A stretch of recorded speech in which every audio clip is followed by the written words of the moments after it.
Shalom, Shalom. Shalom. puji Tuhan pemirsa The Safe Ministry dimanapun saja.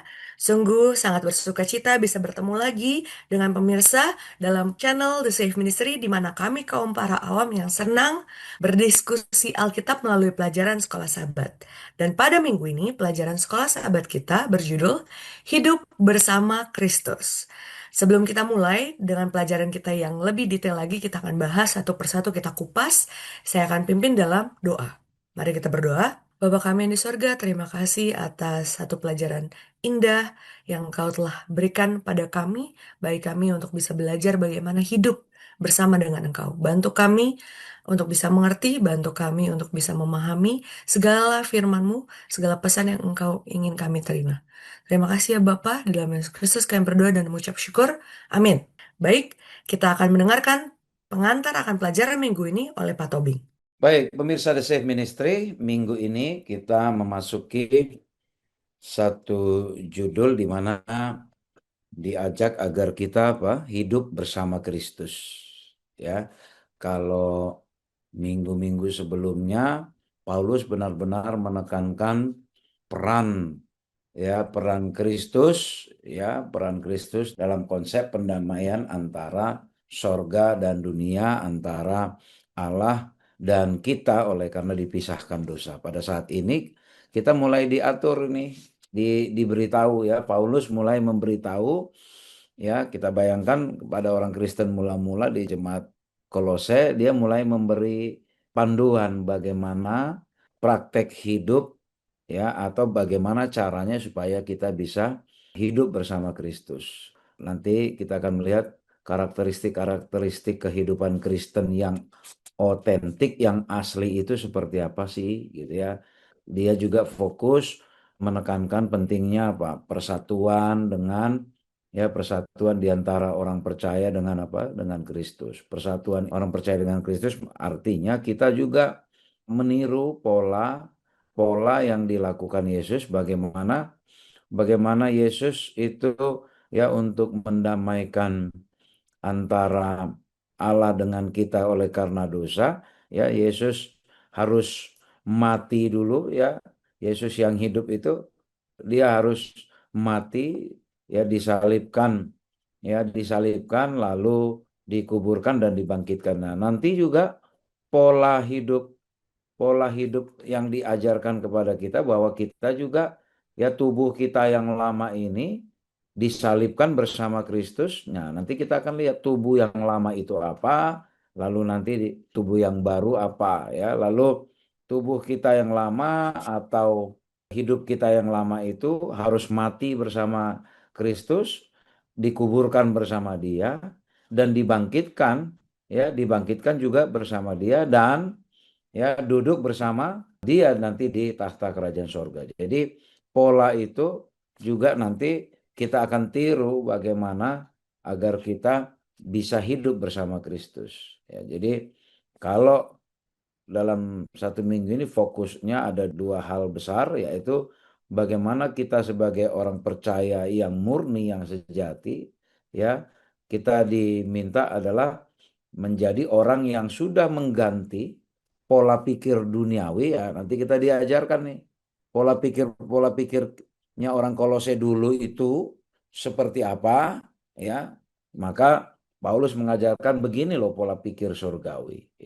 Dan juga yang kedua adalah bagaimana kita orang percaya memperlihatkan ciri-ciri kita kalau kita sudah menjalani hidup baru bersama dengan Kristus. Sebagai contoh saja misalnya Yesus pun ketika di dunia dia menasihati kasihilah musuhmu dan berdoalah bagi mereka. Kalau sebelumnya kan tidak ada nasihat seperti ini. Nah, nanti Paulus mengajarkan prinsip-prinsip bagaimana agar hubungan kita bukan hanya dalam hubungan gereja tapi hubungan kita kepada sesama dan juga hubungan kita kepada Kristus yang nyata melalui pola pikir kita, pola pikir yang lama dan pola pikir yang baru itu nanti kita akan pelajari dalam satu minggu ini sebagaimana akhirnya nanti kita itu diminta seperti di dalam ayat hafalan kita. apa itu dikatakan, dan di atas semuanya itu kenakanlah kasih sebagai pengikat yang mempersatukan dan menyempurnakan. Ya, jadi akhirnya Paulus melihat kesimpulan di zaman Kolose dulu. Kesimpulannya adalah kasihlah, ya kasihlah satu-satunya, atau kasihlah senjata atau peralatan atau tool, ya, yang bisa mengikat, yang mempersatukan antara sesama orang Kristen maupun juga antara apa? Umat Tuhan dengan Tuhannya. Demikian pemirsa The Safe Ministry dan Saudari Beatrice. Baik, Pak Tobing. Pemirsa The Safe Ministry sebagai topik pertama yaitu kita akan mempelajari mengenai pikiran surgawi. Sesuatu hal yang sangat penting bagi kita untuk bisa hidup bersama Kristus. Dan ada beberapa hal yang harus kita pahami. Yang pertama adalah perkara di atas, mati, dan dibangkitkan. Dan Pak Ya. Tobing akan bantu untuk menjelaskan hal-hal penting ini. Silakan Pak Tobing. Baik, terima kasih Saudari Beatrice. Mari kita melihat ke Kolose 3 ayat 1-4. Ya, karena itu, kalau kamu dibangkitkan bersama dengan Kristus, carilah perkara yang di atas, di mana Kristus ada, duduk di sebelah kanan Allah. Jadi tadi Saudari Beatrice sudah mengawali mengenai bangkit bersama Kristus. Artinya, ya, bukan nanti kita setelah mati lalu kita bangkit, bukan. Maksudnya ini menggambarkan, ya, menggambarkan bagaimana kita harus hidup seperti yang dipraktekkan Yesus. Nah, artinya dikatakan kalau kamu dibangkitkan bersama dengan Kristus. Artinya dari kebiasaan kita yang lama, ya, kita bangkit bersama Kristus, kita memulai, ya, kita hendak memulai sesuatu yang baru. Dikatakan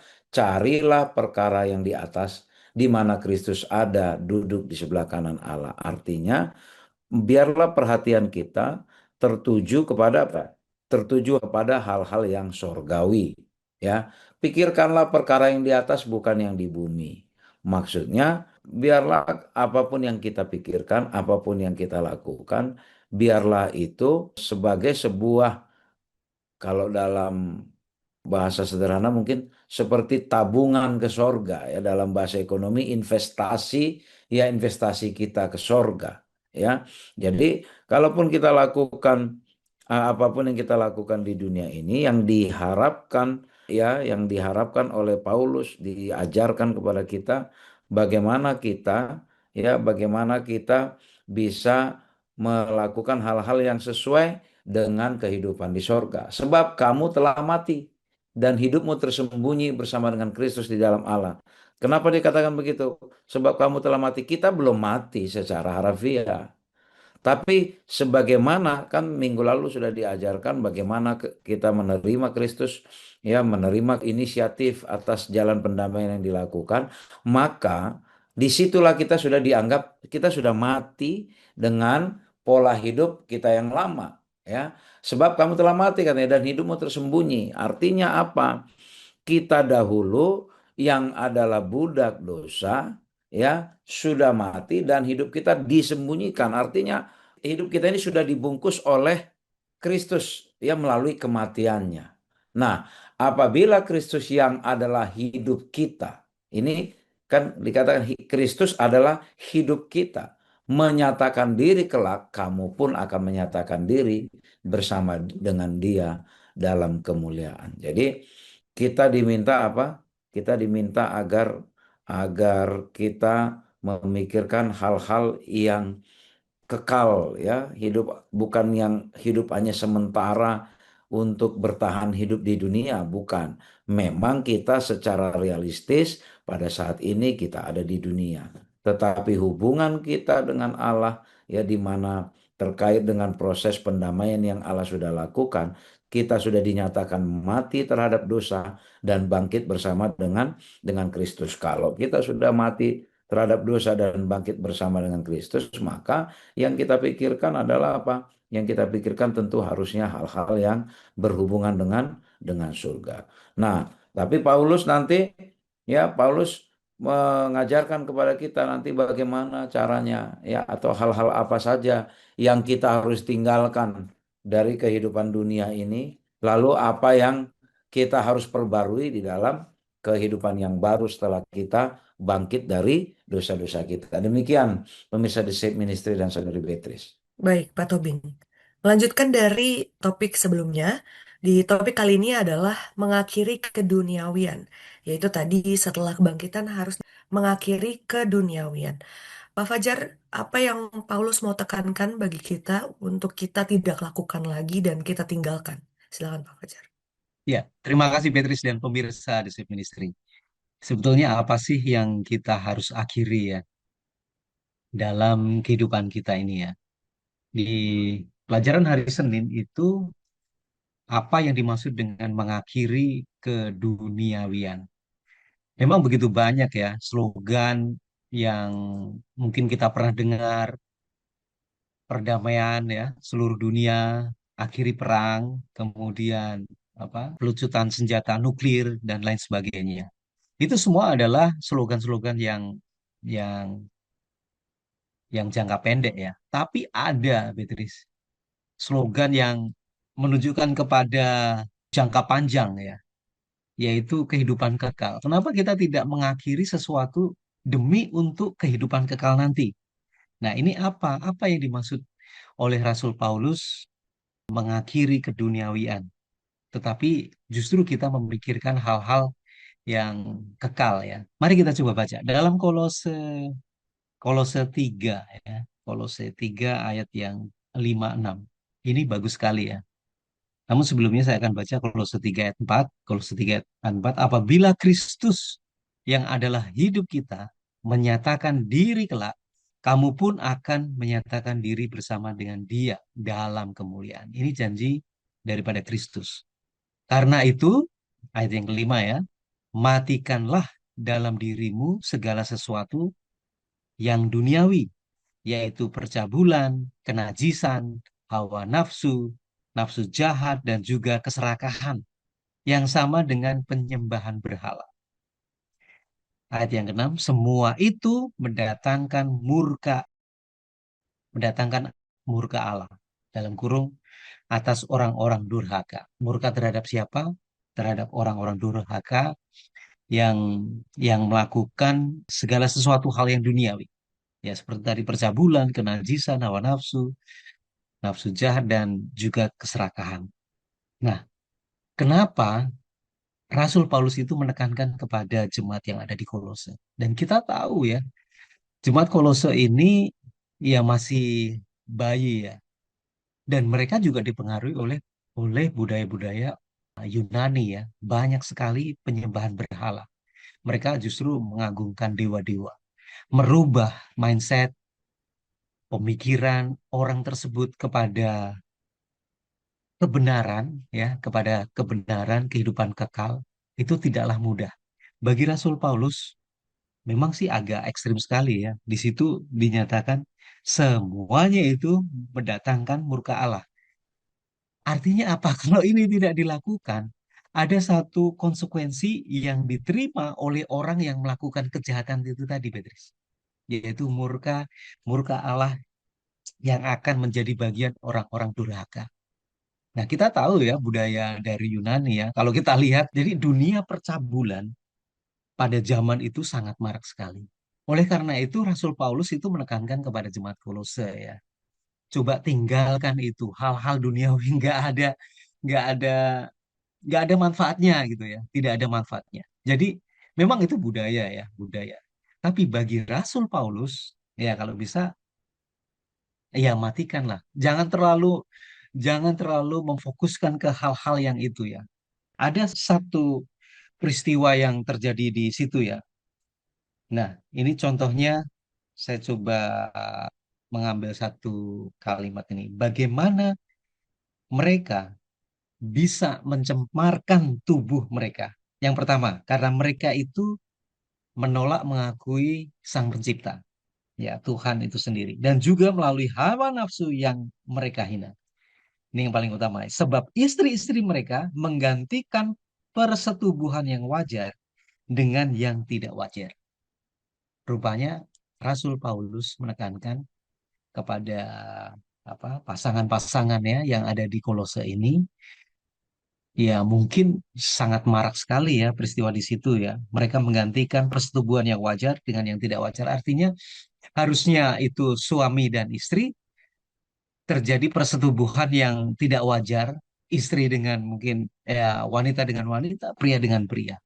Dan inilah yang menjadi satu satu perhatian utama kenapa Rasul Paulus itu menekankan cobalah matikan itu semua, itu tidak ada gunanya, cobalah kepada satu hubungan yang sangat mendalam terhadap Kristus. Karena kalau itu dilakukan oleh jemaat Kolose akan mendatangkan murka murka Allah itu. Pertanyaan berikutnya ini Beatrice, apakah nasihat dari Rasul Paulus ini bisa ya relate dengan kita pada zaman sekarang ini? Iya, banyak sekali ya sebetulnya hal-hal duniawi yang kita lakukan ya. Jadi nasihat Rasul Paulus ini juga sangat membantu sekali untuk kita yang hidup pada zaman sekarang ini.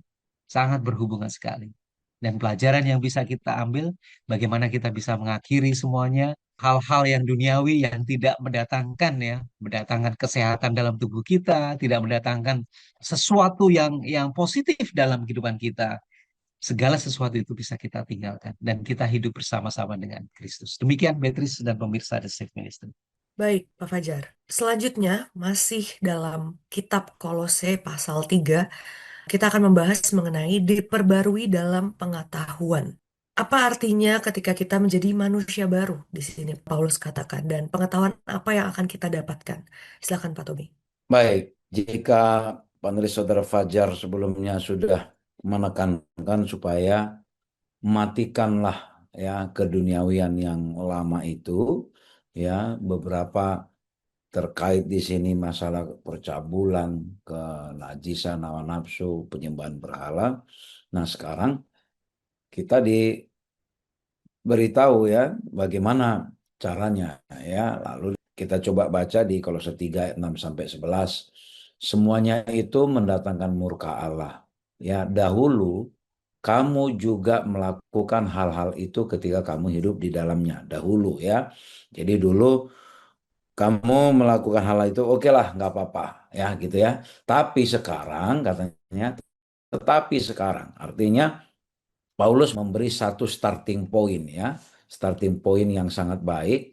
Tetapi sekarang katanya ngapain? Buanglah semua itu ya, buanglah semuanya ini apa saja yang dibuang, marah, geram, kejahatan, fitnah, dan kata-kata kotor yang keluar dari mulutmu. Saya tidak bisa membayangkan jika perilaku-perilaku ini yang mendominasi orang Kristen pada saat itu. Nah, sekarang juga ini juga menjadi satu perenungan bagi kita, ya kan? Satu perenungan bagi kita.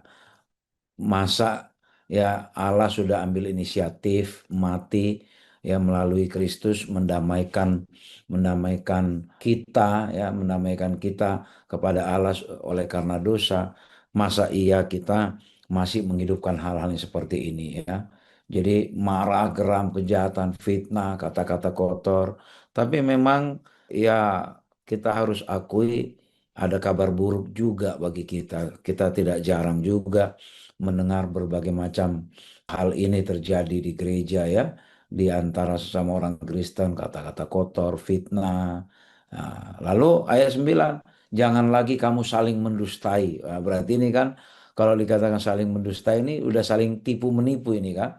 Ya, jadi kan udah disebut saling, berarti bukan hanya satu pihak tertentu, tapi memang udah tipu menipu banyak dulu. Tapi ya ya tidak heran ya Saudari Beatrice, mereka kan baru bertobat ya, baru bertobat karena mereka dulu keyakinannya lain gitu ya. Walaupun kita juga meyakini bahwa walaupun mereka dulu punya keyakinan yang lain, penyembah berhala dan segala macam, tentu juga di dalam keyakinan mereka juga sebenarnya tidak diajarkan juga untuk saling mendustai. Tapi di sini dikatakan Paulus menekankan saking begitu kuatnya hal ini terjadi dulu, maka Paulus sampai menulis jangan lagi kamu saling mendustai ya, karena kamu telah meninggalkan manusia lama serta kelakuannya dan telah mengenakan manusia baru yang terus-menerus diperbarui ya. Untuk apa? Untuk memperoleh pengetahuan yang benar menurut gambar haliknya. Jadi Paulus mengajak jemaat di Kolose itu supaya meninggalkan ini semua Supaya apa tujuannya? Kalau kalian mau tahu karakter Kristus itu seperti apa, beginilah caranya. Tidak ada kata-kata fitnah, tidak ada saling dusta, nggak ada kata kotor. Ya, itu itulah yang dikatakan untuk memperoleh pengetahuan yang benar menurut gambar haliknya. Dalam hal ini, tiada lagi orang Yunani atau orang Yahudi. Ya, kita tahu ini blok-blokan antara Yahudi dan Yunani itu kuat sekali. Yahudi merasa bahwa mereka adalah orang umat pilihan. Yunani tidak kalah penting juga. Mereka adalah orang-orang pintar, para filsuf yang mereka juga punya peran yang kuat. Lalu tiada lagi orang bersunat atau orang tak bersunat ya. Ini kan keributan zaman Kristen dulu itu, apalagi Yahudi tidak mau menerima orang masuk Kristen kalau nggak sunat gitu ya. Orang barbar atau orang skit, budak atau orang merdeka. Ya kita tahu praktek perbudakan dulu, ya praktek perbudakan di zaman dulu kan masih sangat lazim berlaku. Tetapi katanya Kristus adalah semua dan di dalam segala sesuatu. Jadi kita diajak ya sebagaimana Paulus mengajak kepada orang Kristen mula-mula di jemaat Kolose pada saat itu untuk meninggalkan semua itu supaya apa? Supaya hanya Kristuslah yang ada di antara mereka, demikian juga kita ya, demikian juga kita ya. Tuhan pun mau agar kita apa? Agar kita mengenakan pakaian lama ya. Coba kita kalau kita lihat di Roma 6 yang sepadan dengan ini ya, bagaimana Paulus juga menggunakan apa frase yang sama. Dikatakan karena kita tahu bahwa manusia lama kita telah turut disalibkan supaya tubuh dosa kita hilang kuasanya, agar jangan kita menghambakan diri lagi kepada dosa. Paulus kepada jemaat Roma menggunakan istilah apa? Tubuh lama. Ya, kepada Efesus coba kita lihat, kepada jemaat Efesus kita lihat di Efesus 4 apa yang Paulus gunakan, frase yang digunakan untuk menekankan masalah agar kita matikan semua itu ya, kedosaan kita. Efesus 4 ayat 22 sampai 24 mengatakan demikian, yaitu bahwa kamu berhubung dengan kehidupan kamu yang dahulu harus meninggalkan manusia lama ya. Jadi kalau di Roma menggunakan tubuh lama, ini manusia lama yang menemui kebinasaannya oleh nafsunya yang menyesatkan, supaya kamu dibaharui di dalam roh dan pikiranmu. Lalu apa? Ya, dan mengenakan manusia baru yang telah diciptakan menurut kehendak Allah di dalam kebenaran dan kekudusan yang sesungguhnya. Artinya, pemirsa The Save Ministry, kalau kita sudah menjadi Kristen, harus adalah perubahan, kan gitu ya.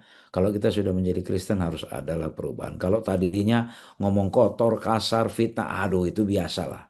Yang jelek-jelekin orang itu biasa. Ya, itu manusia lama kita, tubuh lama kita, pakaian lama kita. Tapi setelah kita menjadi Kristen, jangan lagi lah itu. Ya, biarlah hanya Kristus di dalam kita.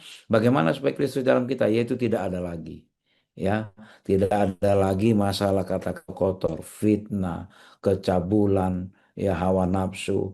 Lalu tidak ada lagi blok-blokan, ya Yahudi non Yahudi, ya Advent non Advent, ya seolah-olah kita membuat benteng yang sangat kuat.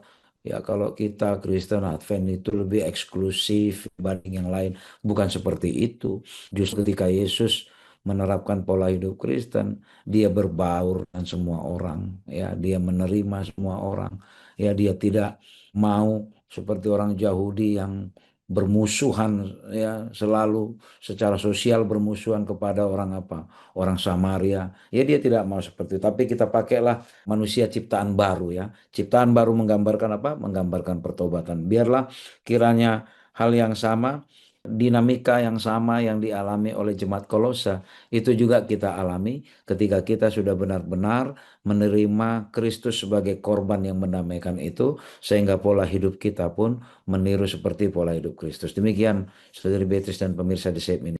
Baik, Pak Tobing.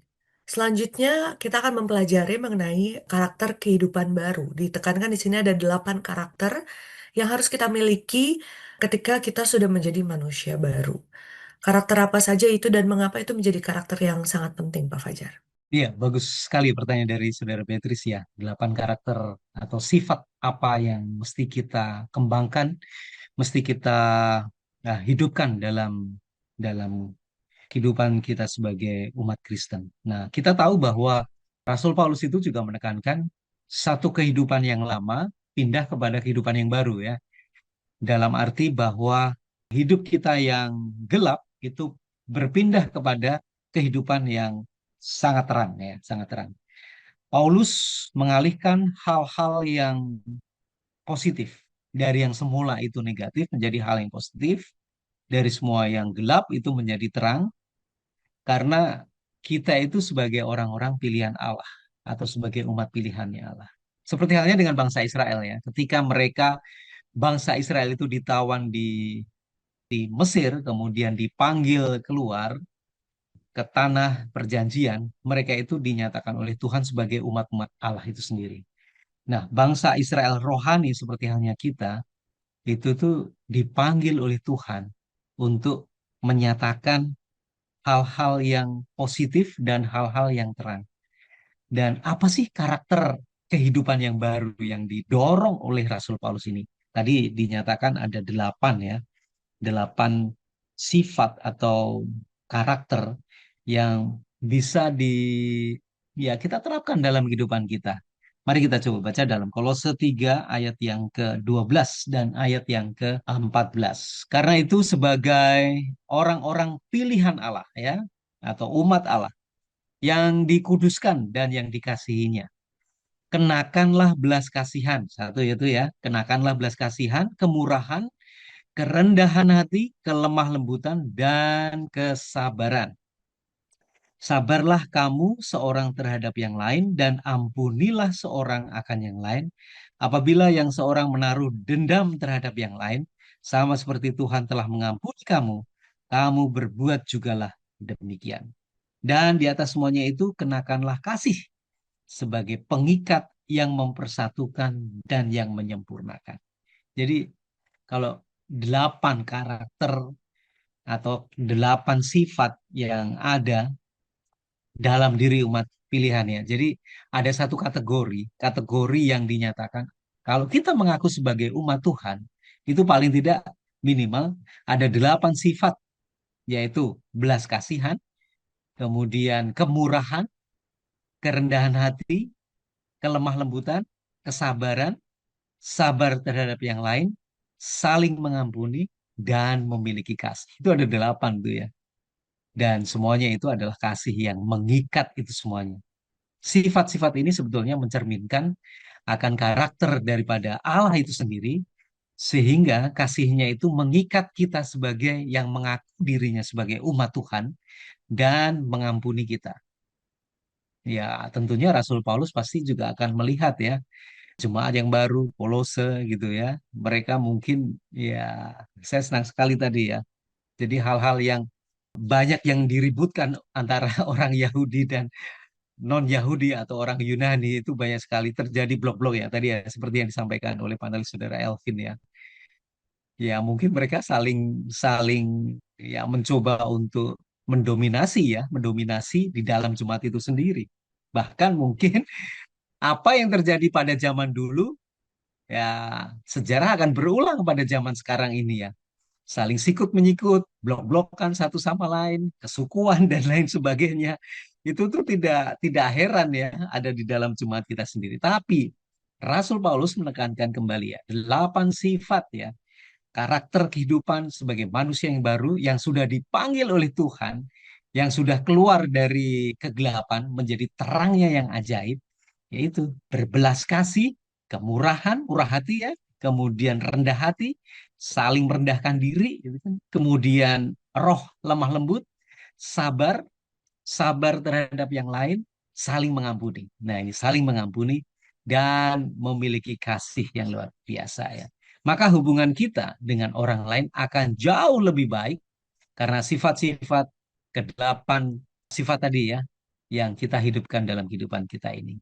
Nah, tentunya kita juga memuliakan Allah dan mendorong orang lain untuk tetap percaya dan menjadi pengikut Kristus ya. Itu yang yang paling utama. Nah, pelajaran yang bisa kita ambil dari ini adalah, ya, cobalah kita tetap menghidupkan karakter, 8 karakter kehidupan, sifat kehidupan yang baru ya, yang mengaku dirinya sebagai umat Tuhan. Demikian Beatrice dan pemirsa The Safe Ministry. Baik, Pak Fajar. Selanjutnya, kita akan sama-sama berdiskusi mengenai menjalani hidup baru. Di mana hidup seperti apa yang akan kita jalani ketika kita dengan sadar telah bangkit dan menghidupi karakter yang Tuhan telah pesankan. Silakan Pak Fajar. Baik, Beatrice dan pemirsa The Safe Ministry. Bagaimana kita bisa menjalani satu kehidupan yang baru ini ya? Tentunya kepedulian dari Rasul Paulus terhadap kedamaian dan keharmonisan dalam gereja itu terlihat jelas ya, khususnya dalam Kolose 3 ya, Kolose 3. Nah, ada beberapa ayat yang perlu kita pelajari ya, khususnya dalam Kolose 3 ayat 16 dan 17. Hendaklah perkataan Kristus diam dengan segala kekayaannya di antara kamu, sehingga kamu dengan segala hikmat mengajar dan menegur seorang akan yang lain, dan sambil menyanyikan mazmur dan puji-pujian dan nyanyian rohani, kamu mengucap syukur kepada Allah di dalam hatimu. Dan segala sesuatu yang kamu lakukan dengan perkataan atau perbuatan, lakukanlah semuanya itu dalam nama Tuhan Yesus, sambil mengucap syukur oleh Dia kepada Allah Bapa kita. Ini kalau kita lihat ya, dalam sekali ya, apa yang dinyatakan oleh Rasul Paulus ini ya. Ada beberapa yang kita bisa cermati di sini, bahwa Paulus ini menekankan bahwa firman Kristus itu yang terdiam di dalam diri kita itu, pada saat kita membaca firman-Nya, pada saat kita mendengar firman Dia, pada saat kita belajar ya, membaca hikmat Allah melalui firman Tuhan. Ada hal yang menarik, yaitu semuanya itu untuk mengajar, kemudian menegur kehidupan saudara-saudara kita, sambil menyanyikan mazmur dan puji-pujian, serta menyanyikan lagu rohani, sambil mengucap syukur kepada Tuhan. Jadi rupanya Rasul Paulus menekankan bahwa ada satu, bagaimana sih caranya supaya kita hidup baru. Kalau kehidupan budaya mereka pada zaman dulu itu senang bermain musik, ya tentunya Yunani dengan alat musik harpa ya, harpa. Mereka menyanyikan lagu-lagu yang bisa menenangkan hati, menenangkan hati. Ini mirip sekali dengan apa yang dilakukan oleh Daud ya, pada waktu dia menjadi seorang pelayan dari Raja Saul. Ketika dia bermain ya, kecapi, kemudian menyanyikan, itu sebetulnya bisa menenangkan hati, pikiran, dan jiwa. Dan roh jahat yang ada di Raja Saul itu sempat keluar. Tetapi rupanya ada roh jahat yang menguasai Raja Saul, sehingga dia melemparkan tombak kepada Daud. Tapi ada pelajaran yang bisa kita ambil di sini, bahwa musik yang dimainkan oleh Daud itu tuh bisa menenangkan, mendamaikan. Nah, Rasul Paulus mengutip pelajaran kisah daripada Daud ini. Dia memberikan saran kepada orang-orang Kolose ketika mereka bermain musik. Itu ada kata-kata lagu pujian yang bisa memberikan pelajaran, menegur seseorang. Kata-kata lagu-lagu ini tuh bisa mengajar kepada orang-orang yang perlu diajar ya, yang perlu diajar. Itu sangat menenangkan ya. Lagu-lagu pujian, nyanyian rohani, mengajarkan kebenaran dan memberikan pengajaran sebuah kehidupan sebagai orang Kristen. Jadi Rasul Paulus memang betul-betul memberikan dorongan kepada jemaat Kolose ini, apabila ya mereka kesulitan untuk menegur, mengajar orang-orang mungkin secara verbal, tapi melalui pendekatan alat musik ini, kemudian diberikan kata-kata pelajaran kehidupan kepada mereka, itu akan justru lebih efektif ya, justru akan lebih efektif. Dan itu sangat menenangkan, memberikan kedamaian bagi orang yang mendengar.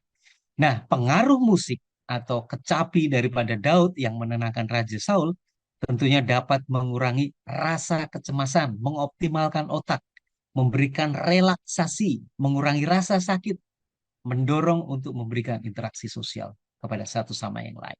Nah, inilah salah satu contoh ya aplikasi Beatrice dan pemirsa di Safe Ministry. Rasul Paulus memberikan dorongan kepada jemaat Kolose untuk menjalani kehidupan baru mereka, selain memberikan pengajaran, teguran kepada mereka dengan cara yang melalui alat musik ini ya, melalui alat musik ketika mereka menyanyikan, jangan lupa untuk mengucap syukur kepada Kristus Yesus Tuhan kita yang sudah menyerahkan nyawanya untuk manusia yang sudah berdosa. Demikian Beatrice dan pemirsa The Safe Ministry. Terima kasih Pak Fajar. Tidak terasa kita sudah sampai di akhir diskusi kita. Kita akan mendengarkan kesimpulan akan pelajaran minggu ini oleh Pak Tobing. Baik, pemirsa The Safe Ministry, bagaimana hidup bersama Kristus ini adalah menggambarkan satu hubungan yang sangat mendalam dan begitu istimewa Tuhan berikan kepada kita yang telah menerima Dia. Ya, hidup bersama Kristus itu ditekankan oleh Paulus berkali-kali, bahkan tercatat 7 kali di suratnya ya kepada jemaat di Kolose. Jadi hidup bersama dengan Kristus ya artinya sama seperti pola yang dipraktekkan oleh Yesus. Dia hidup ya lalu mengalami kematian, dikuburkan ya artinya pola-pola hidup kita yang lama itu kita matikan, dikuburkan ya, dikuburkan dilambangkan dengan apa ini? Dengan dibaptiskan semua ya, dibaptis itu dikubur semua, lalu kita bangkit menjadi manusia yang baru, kita hidup kembali ya, kita hidup kembali. Manusia lama kita itu tersembunyi bersama Kristus, ditutup oleh karakter Kristus, lalu hasil akhirnya nanti ya yang diharapkan adalah apa? Kita hidup bersama dengan Dia di dalam kemuliaannya. Pemirsa The Safe Ministry di satu siklus ya, atau satu fase-fase yang apa, tahapan-tahapan pengalaman rohani yang luar biasa, yang istimewa Tuhan berikan kepada kita. Namun itu hanyalah apa? Hanyalah terjadi jika Roh Allah mengendalikan pikiran, hati dan jiwa kita ya. Kalau kita tidak mau mengalami pengalaman yang baru ya, pengalaman yang baru setiap hari, tidak mau mematikan diri setiap hari ya, maka karakter-karakter Kristus tadi itu tidak akan terlihat. Kita masih menampilkan manusia lama kita yang belum mati itu. Kita masih menampilkan keduniawian kita, memikirkan hal-hal yang duniawi. Tetapi ketika kita matikan semua duniawi kita itu, lalu kuburkan dan bangkit ya, bangkit seperti Yesus juga bangkit, maka apa? Pikiran kita tertuju kepada apa? Kepada hal-hal surgawi. Kita setiap hari akan mengalami apa? Penyerahan, mengalami pembaharuan, dan ini berproses terus ya, berproses terus. Oleh karena apa? Oleh karena pikiran kita sudah dikuasai oleh apa? Pikiran surgawi. Dan praktek kekristenan yang benar tentu bukan hanya di dalam pikiran saja, tetapi hidup kita pun punya pengaruh yang baik terhadap kepada orang lain. Orang lain juga melihat tidak ada lagi praktek-praktek yang keduniawian yang kita tunjukkan kepada orang lain. Tidak ada lagi pembedaan sara ya, Yahudi non Yahudi, Kristen non Kristen ya, Advent non Advent. Tidak ada lagi pola pikir yang seolah-olah membuat kita eksklusif seperti itu. Tidak ada lagi fitnah, kata-kata kotor, percabulan ya, kejahatan dan segala macam. Demikianlah yang diharapkan agar kita apa? Agar kita boleh hidup bersama Kristus ya, melalui pengalaman rohani, siklus pengalaman rohani yang luar biasa seperti kehidupan yang ditunjukkan Yesus kepada kita. Biarlah kiranya Roh Tuhan menguasai pikiran dan jiwa kita, sehingga pikiran kita selalu terangkat kepada hal-hal surgawi, hal-hal yang perkara yang di atas. Kiranya Tuhan memberkati kita. Terima kasih kepada para panelis dan terima kasih pemirsa The Safe Ministry dimanapun berada. Kami berharap pemirsa The Safe Ministry mendapatkan inspirasi baru akan perbaharuan yang Tuhan bisa lakukan dalam hidup kita. Kita akan tutup dalam doa yang akan dipimpin oleh Pak Tobing. Mari kita berdoa. Bapa di sorga, kami rindu Tuhan, kami boleh mengikuti pengalaman rohani sebagaimana yang Yesus alami, Dia hidup bersama dengan kami, mati, dikuburkan, bangkit hidup kembali, dan duduk bersama Bapa di tahtanya. Biarlah kiranya terjadi juga di dalam pengalaman rohani kami, Tuhan.